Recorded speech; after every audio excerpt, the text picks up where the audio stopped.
ഇന്ന് കണ്ട് മറ്റൊരു മനോഹര കാഴ്ച കേട്ടോ. ആ കുട്ടി കാല് തുടക്കാൻ ഒരു തുണി തരുമെന്ന് ചോദിച്ചപ്പോൾ പിന്നീട് കണ്ടതാണ്.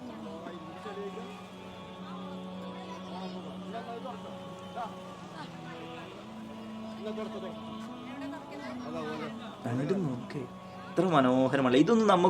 നമ്മുടെ കേരളത്തിലുള്ളവർക്ക് ഇതൊന്നും ഒരു പുതുമയേ അല്ല. കാരണം ഇങ്ങനെ നമ്മൾ ഒരുപാട് കൊല്ലവും ഒരുപാട് കാലവും ഒരുപാട് ദിവസങ്ങളും നമ്മൾ കണ്ടിട്ടുണ്ട് ഇതുപോലുള്ളത്. ഇതിനു മുമ്പ് ഇന്ന് ഒരുപാട് വീഡിയോസുകളും നമ്മൾ കണ്ടിട്ടുണ്ടല്ലേ. എത്ര മനോഹരമായ കാഴ്ചകളാണ്.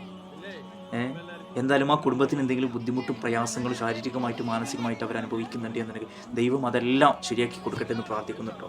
കാരണം നമ്മൾ കേരളത്തിൽ ഇത് സത്യം പറഞ്ഞാൽ ഇതൊക്കെയാണ് മതസൗഹാർദ്ദം. ഒരു അമ്പലത്തിന് ഒരാൾ പോയി ഭക്ഷണം കഴിച്ചുകൊണ്ട് അവരുടെ ആഘോഷങ്ങൾ പങ്കെടുത്തു വെച്ചാൽ അവരുടെ മതം ഒരിക്കലും മാറുന്നില്ല.